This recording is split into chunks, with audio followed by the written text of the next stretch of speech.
Crank up the volume and get ready for real-world bird hunting by listening to the Wingmen Podcast by Eastman's.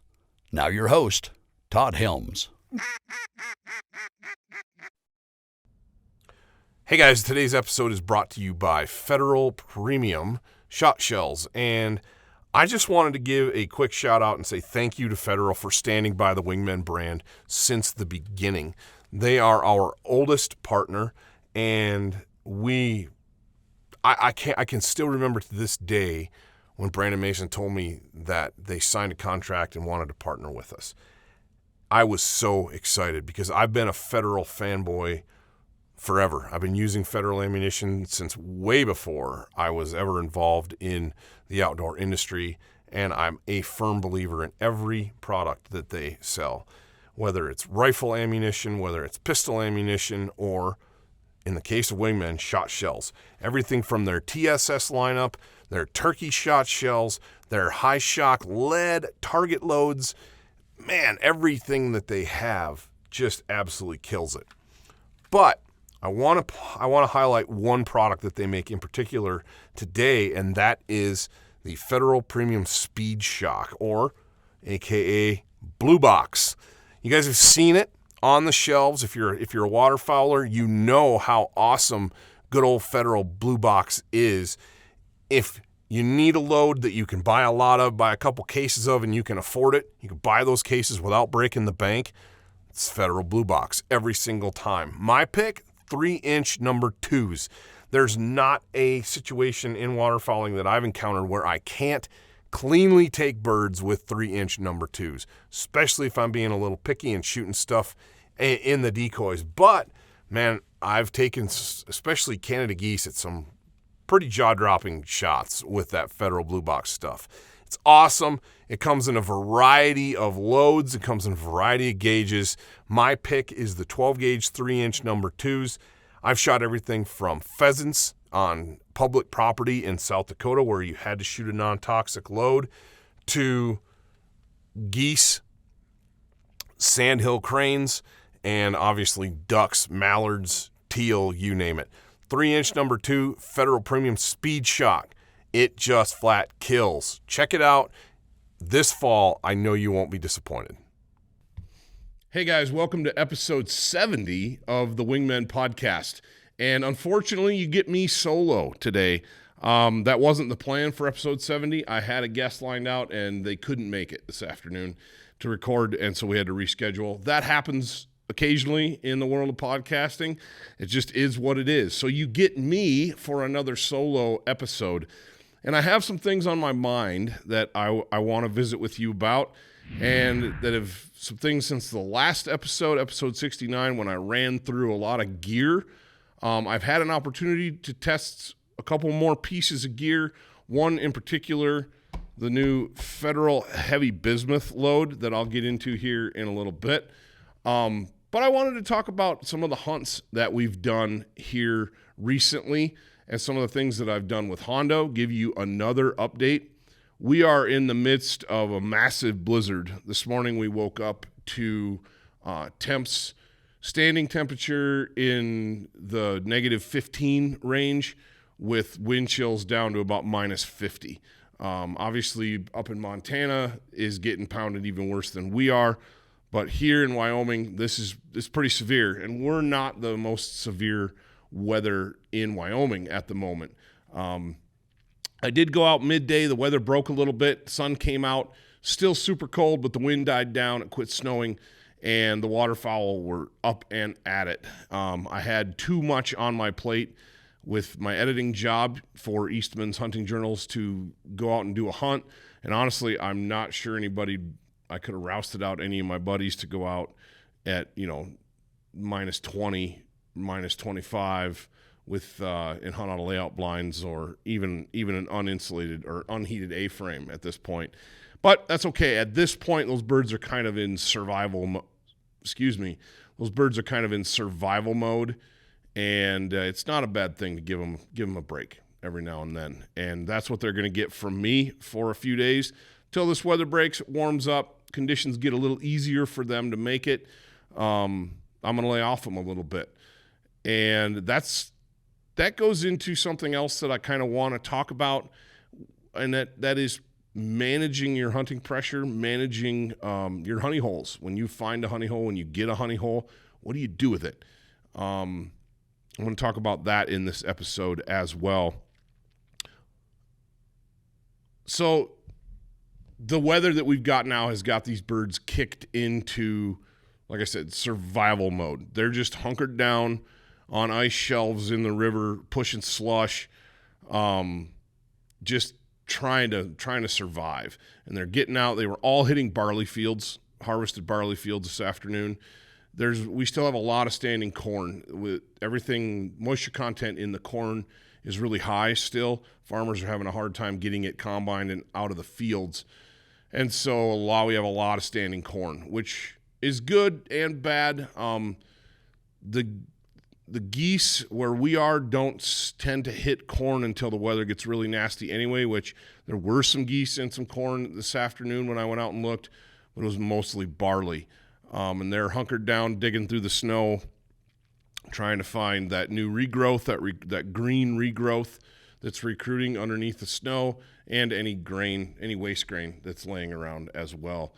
But let's talk about the hunting pressure that we put on our spots real quick before I dig into the Federal stuff and talk about this new product from Federal Ammunition that's going to be hitting the market here soon. We live in a day and age where if you get a honey hole, a waterfowl honey hole, or an upland honey hole for that matter, but let's focus on waterfowl. If it's public, man, you really, really have to keep the lid on it. If you stumble on it, public honey holes that are untouched and untrammeled are exceptionally rare in today's world, especially for you poor guys that are in the South. Man, the public land battles that you fight down there are can't imagine. But for you northern guys or western guys, we still have the luxury of having some, Midwestern guys too, of being able to find those public land honey holes. They're rare. They're getting more and more rare all the time, so taking care of them is important. What I mean by that is you don't take people you can't trust. You don't take people you don't know, and you don't tell anyone about it, and you don't overshoot it. It's pretty easy to figure out where people are hunting ducks when they're laying into them, or geese for that matter, and especially geese. All you can do is drive around. But that not necessarily is public land. But if you're hunting ducks, especially on public land, people are going to figure out where you're at just by the amount of shooting you do. So my advice is, if you can, hunt those places during the week, if at all possible. If you can take time off, if you have a flexible schedule, slip in, kill your limit, or however many ducks you want to shoot, and get out. Get in, get out. Quick stealth missions. The reason I say that is when you're not hunting with a whole crew of guys, you're not firing as many shots, you're not educating as many ducks, and you're not beating it up quite as much or risking exposure to just random people. You don't, hey, I got a buddy, I want to bring him. Okay, yeah, and the next thing you know, your spot's blown up and you don't even get to hunt it anymore because that buddy brought somebody else next time or post your spot. It happens. Unfortunately, it happens. It's happened to me. It'll probably happen to me again, unfortunately. But public land spots, manage your pressure. Obviously, it's not super feasible on public land. But if you got a public land honey hole, enjoy it, cherish it, keep it secret, and don't overshoot it. Get in, get out, shoot your birds, and get out of there. And don't post about it on social media. That's probably a controversial statement, but I honestly think that social media has probably ruined more good hunting and fishing spots than anything else. You can pick out backgrounds out of things. Where people are. It just adds pressure to an already very highly pressured resource. I'm not saying social media in and of itself is a bad thing. I love how it connects people. I love how it connects us as hunters, but if you use it wrong, you can ruin spots with it big time. So there's my rant. I'm not really ranting, but whatever. But the real focus of managing your hunting pressure, managing your hunting holes is on private property. And this may be property that you have permission to hunt. It may be property that you're leasing. Either way, you need to limit your hunting footprint, limit your hunting pressure on that ground. We are pretty blessed here where I live to have access to some pretty awesome stuff. And I purposely, the last 2 seasons, have really limited the hunting pressure on those. Obviously, I need to produce content, so I probably hunted even a little more than I should. But I try to space it out. Very seldom will I hunt a place 2 days in a row. That's really rare. It's really rare. I usually like to leave spots alone for a week to 10 days. What that does is it keeps those spots fresh. In what I've seen is you can have a spot that's holding a ton of birds, and if you shoot it every other day or every 3 days, pretty soon those birds get wise to your decoy strategies. They get wise to your blinds, obviously, and where they're being shot at from, or where they're seeing dogs in the water, they might not equate dogs, but just disturbance. People standing on the bank, running around. They see that stuff. It's disturbance. Where they get disturbed on a regular basis, they tend to avoid. And so limit your impact, limit your hunting pressure. If you can, 7 to 10 days, a week to 10 days between hunts. I know that's not always feasible for everybody, especially if you've got a lease, you're a weekend warrior. I get it. I'm a weekend warrior too. Most of the wing shooting stuff that I do is on the weekend, Saturdays and Sundays. Maybe once in a while I can slip out during the week, guys, but it's rare. So I get it. If you are in that position, I would highly recommend trying to develop like a portfolio of hunting spots. Have multiple places that you can go so you don't have to hunt the same spot 2 weekends in a row. That gives things, if you have 2 to 3, even 4 or 5 spots, you can cycle through them and keep them fresh.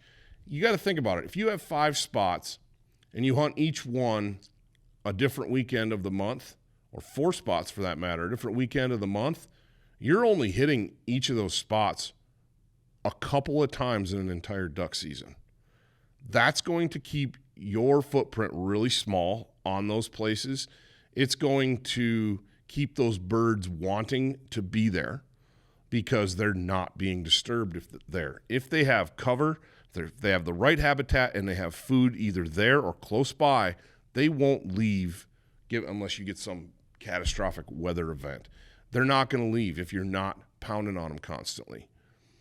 So that's the timing of your hunting and how you manage that pressure. The other thing is how you hunt. I will purposely early in the season, I will purposely not put out. I'll only use as many decoys as I absolutely have to. And I very rarely, hunting over water, let me qualify that, hunting over water, especially on the river, very rarely do I use a spinning wing decoy anymore. Think about it. When you see hunters from a distance, what's the first thing that stands out? Most of us have one spinner going. Well, the birds see that over and over and over again, and they get conditioned to it. If you're going to run spinners, run 2, 3, 4 spinners. Run a bunch of them so it looks different, or don't run any at all. I have come to the realization that hunting our western rivers out here, I have all of the movement that I need in my decoys from the river current itself. And I want to set decoy spreads that are as natural looking as possible. So study the birds. What I will do is I'll go out and I look, where are those birds sitting? Are they on the edge of fast water? Are they in a fast water riffle? eating invertebrates off the river bottom? Are they skimming this? Are they in a big, slow, glassy pool skimming the surface? Are they tucked up in the edges eating Russian olives or other vegetation, grains? I don't know. I go out and I look and I try to mimic exactly what I see those birds doing with my decoy spreads. We're getting to the point this time of year where even in large decoy spreads, I want my birds to be kind of paired up, or 3 to 4 drakes to a hen in small kind of groups. I might have 2 dozen decoys out or 3 dozen decoys out, but I've got them set strategically so there's 3 decoys kind of bunched tight together. And then there's a couple of feet and there's another little bunch, maybe 4 or 5 decoys. That's how I want my decoys set up, because that's how I see ducks in the river. If I'm seeing them lined out on an ice shelf with a couple of birds in the water and a whole bunch of them just sitting resting on the ice, you can bet I'm going to be using full bodies or probably shells on that ice shelf with a couple of floaters. I'm mimicking what I'm seeing. That goes a long way into decoying birds effectively. Honestly, if your decoys are set up effectively and you've got a good spot and there's birds around, and your decoys are set up to mimic what the birds are doing, and they're set up in a place where the birds want to be or frequent, your calling gets really minimal. A hail call, maybe some quacks, and some soft feeding chatter is all you need. You really don't need to lean on those birds much, because in my experience, if they're flying around, they're looking, especially those singles and pairs, they're up and they're looking for company. They're looking for a party. They're looking for, there's feed over there, or the drakes especially, there's hens in there. I want to get in there. Doesn't take much to get their attention, and they want to work in. So being as realistic with your decoy placement and setup as possible, making sure your decoys are clean and bright so they look like real birds. It is so easy this time of year, especially you goose guys, so easy to get in the rut this time of year where you're just grinding and you're either running traffic as much as possible or you're chasing feeds as much as possible. Either way, you're just grinding and your decoys are getting neglected. Most of us are pretty good about continually grassing in blinds and making sure our hide's good, but our decoys tend to get neglected. They get dirty, they get scuffed, they get just kind of shabby looking. Take the time. Clean your decoys. Take them to the car wash, clean them mid-season. Clean them a couple of times. So here's a trick that I use. I throw a bristle brush, a nylon bristle brush in all of my duck blinds. I throw them in the trailer. I've got them everywhere I go. And I'm constantly using that bristle brush to clean my decoys as I set them out. I dunk them in the water and I scrub them with that. It gets the dirt off, the grime off, and it keeps them clean and shiny looking so they look like real birds.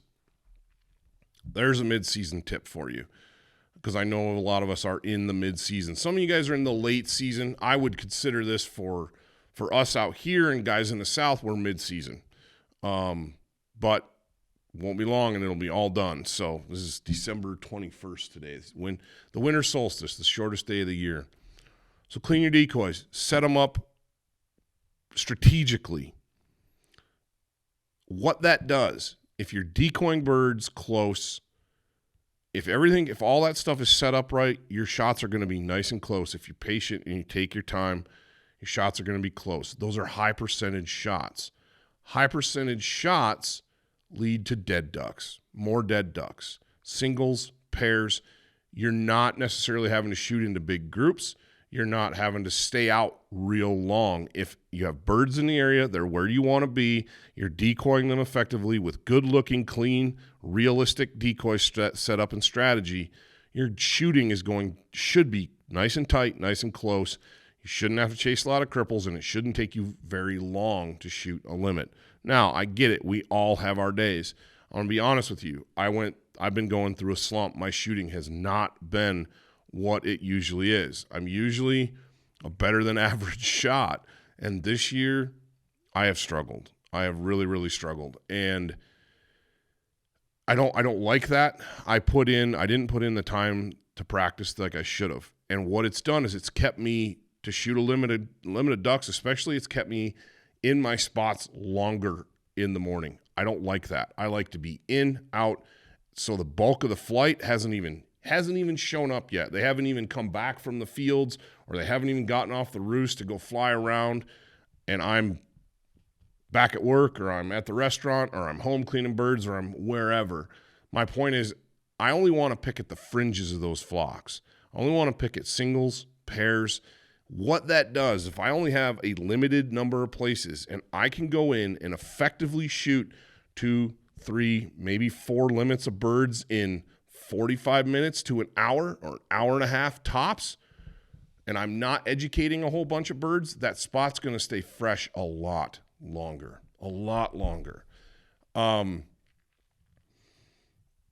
It took me a long time to figure that out. It took me a long time. I knew that I needed to limit pressure, and what that meant for me was just like, okay, I just won't hunt it very often. Well, there's more to it than that, and it took me a while to figure out there's more to it than that.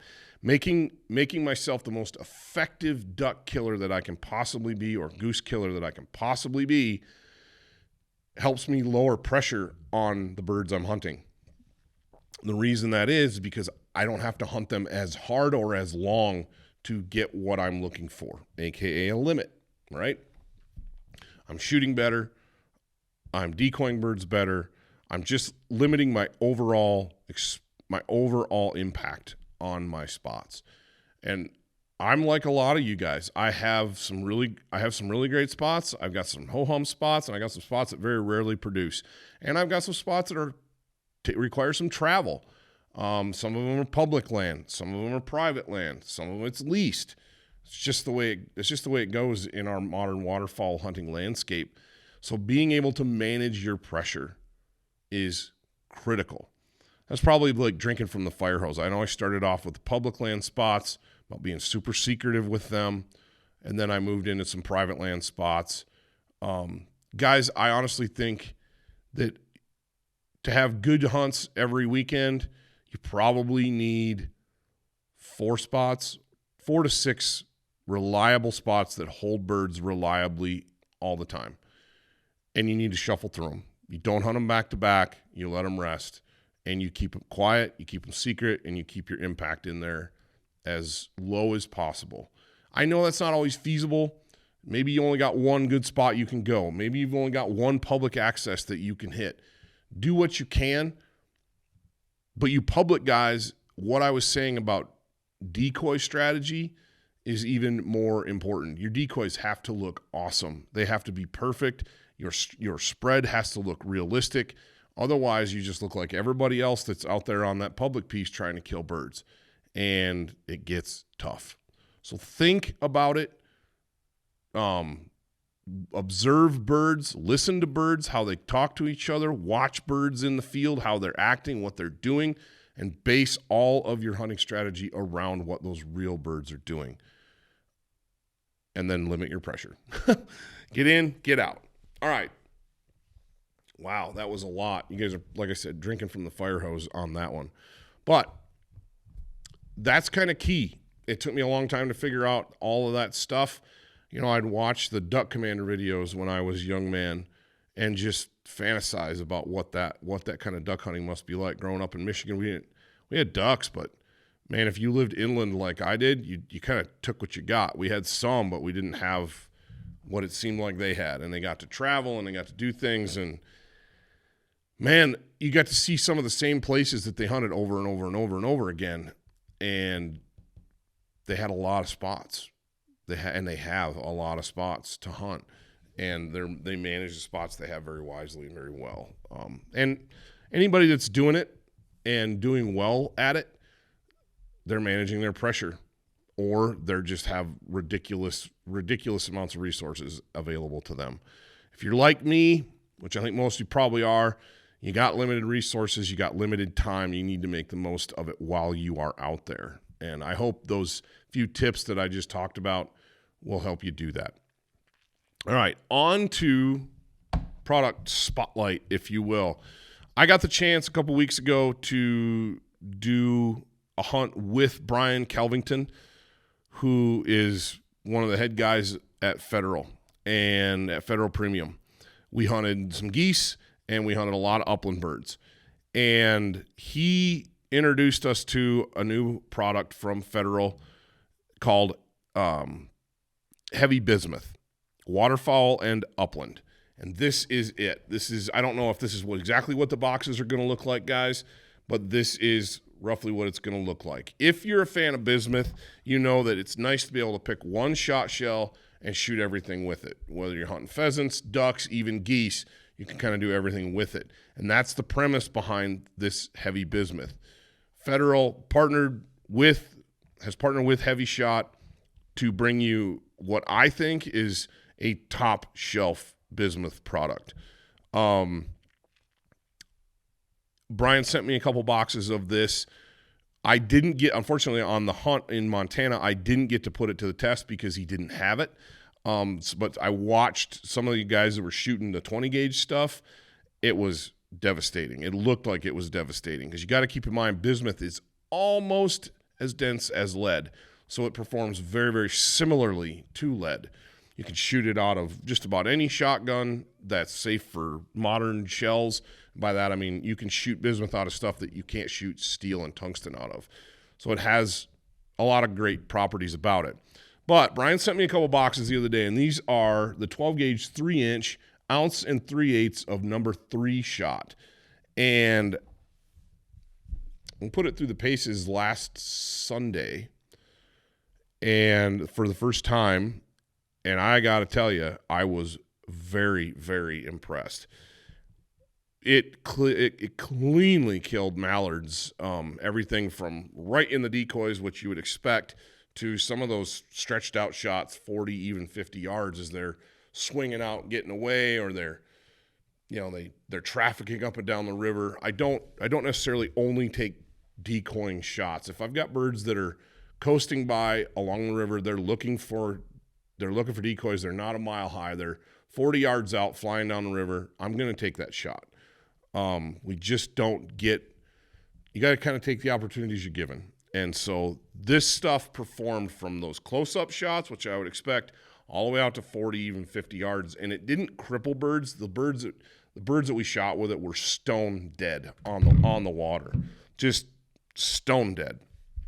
It was amazing. But the real test was, can it perform on geese too? And we did kill some honkers that day. And I watched Dan Picard, one of the guys we were with. I gave him a little bit of this too, and he swatted a honker. We had one honker decoy, killed it, and its partner was kind of up higher above it. And Dan, it was an ethical shot. It was not sky busting, but it was at the edge of ethical range, and he stoned that bird. It didn't sail down, it didn't coast down, it folded and was laying on its back kicking, which makes it easy for my dogs, especially in cold weather. So I'm excited for this product to come to market. Again, it's the new Federal Premium Hevi-Bismuth waterfowl and upland loads, and you can use it in modern and classic guns. Guys, it is impressive. I've been super impressed. I don't know exactly what your price point is going to be on this. It's not going to be a bargain load. If that's what you're looking for, it's not going to hit that price point. It's going to be more of a premium shot shell, but it's going to perform for you like premium ammunition does. Which, pun intended, you get more bang for your buck out of premium ammo. I really feel that way. And I'm not going to rehash everything. I've done that in the previous podcast. But I wanted to talk to you about this new product from Federal Premium, the Hevi-Bismuth. It's impressive. It's impressive. It works really, really well. If it works on ducks and geese, it's going to crush upland birds as well. And I don't know what all the offerings are going to be on this yet, but check out Federal's website and give this stuff a look. If you can get your hands on a box or two, do it. You're going to be impressed. I know I have been. It's great stuff. So anyway, I told you I'd give you a Hondo update as well. Hondo's he's hitting his stride. 2 years worth of training with him, and it has come to fruition. He's super steady, especially when he's by himself. I'm trying to hunt him and Mackinac together. Mac doesn't have the manners that Hondo has. I didn't know enough. When I got Mackinac, I wanted a dog that would get ducks out of the river and hunt pheasants. That's what I wanted, and that's what I got. And that's what I trained him to do. And as a result, Mac's not a steady dog. Even at 10 years old, he's not steady, and he's highly competitive, and so he's got some really bad manners. I'm trying to work through that with him, but Hondo, in the meantime, is rock solid. And guys, he performed his first blind retrieve last Sunday. Knocked down a mallard that killed it stone dead, but it was a little far. Wind caught it, and it sailed across the river into the brush on the opposite side of the river. Hondo did not mark the bird. He heard it. He heard it hit, but he did not see it. I let Mackinac mop up the bird that was in the decoys. He got that bird, and I walked Hondo down and got him. So this is something that I don't think a younger me would have done, and I want to point this out to you guys. I set Hondo up on this retrieve so that when he hit the bank, he would be downwind from the bird that was on the bank. And I did that using the river current. I lined him up directly across from where the bird was on the bank. He couldn't see it. It was in the brush 20 yards from the edge of the river. He has to swim the fast river, get out on the bank, and then hunt dead and find the bird. I knew that if I could get that bird scent in his nose, that he could get him in the nose cone as soon as he hit the riverbank, that I wouldn't have to handle him near as much. I wouldn't have to stop him. He'd work right in. He has an amazing nose. So I set him up right across from it, knowing that the current would take him downriver and he would eddy out 20 yards to 30 yards downstream of where the bird lay on the bank. That's a pretty good scent cone, and he should be able to smell the bird. That was my plan. It worked perfectly. I lined him up at heel. Well, my left hand. Sorry, that's Mackinac on my right. I lined Hondo up on my left side, just like I always would. I pointed him, and I sent him. Hondo jumped in the water, swam out about halfway, and we're working through this. He checks back, and ideally he wouldn't check back. He would just go until I stop him. But he's young. We're still working through it. He got right to the middle of the river, didn't see a bird, and he looked back over his shoulder at me. And I said, back. He kept going, got to where he could touch, and he stopped and looked back at me. And I said, back. He ran up on the bank, and as soon as his feet got on dry ground, he got in that scent cone of that mallard. And you could see it. His tail got birdie. He got bird tail. His nose went down, and you could see him. His nose went from being like up in the air to kind of flat out, and he's scenting that bird. And he tracked, got in the thick brush where the bird fell, and he's in there rooting around. And this is thick Russian olives and grass. I cannot see him, but I know he's right where the bird is. And I thought, all right, we'll see what happens. If he comes out without it, I'll send him back in. He immediately, within seconds, emerges with the Drake mallard in his mouth. Swims the river, brings it right to heel, perfect. Holds the bird for me perfectly. Absolute perfect retrieve. This, picking up ducks in the decoys at 20, 30 yards, a lot of dogs can do that. That's not hard. They can see the bird, they swim out, they get it, it's not a big deal. Sending a dog across a fast river in extreme cold conditions, because it was I think it was 10 degrees that morning, and the wind chill had it just below zero. It was pretty brutal. Having a dog work to perfection in those conditions, absolutely incredible to watch. I've worked for 2 years with Hondo to get him to do that exact retrieve, and he did it. And we're going to build from that into longer distance. Say we cripple a goose and it sails. I want to just be able to send him and have him do it like Mackinac does, but better. So anyway, there's your Hondo update for you. When this weather gets a little warmer, it's supposed to get up in the 30s and 40s in a couple of days after Christmas. and this negative 50 below stuff's gonna go away, I'll actually get out and hunt again. Right now, I'm giving those birds a break. They're in survival mode. It's hard on me. It's hard on the dogs, hard on my equipment, and it's hard on the birds to be out there chasing them around when it's this cold. So maybe it'll push some more birds in too. But anyway, guys, wanted to give you a quick update on Hondo. Wanted to talk about how to manage your hunting spots. And I wanted to talk to you about this new Federal Heavy Shot. I'm sorry, the new Federal Hevi-Bismuth, featuring Hevi-Bismuth, their waterfowl and upland load. Check it out if you could find it. It's awesome stuff. Check it out on the website. So, till next time, I'm going to go home, enjoy the family for the holidays. I hope you guys do as well.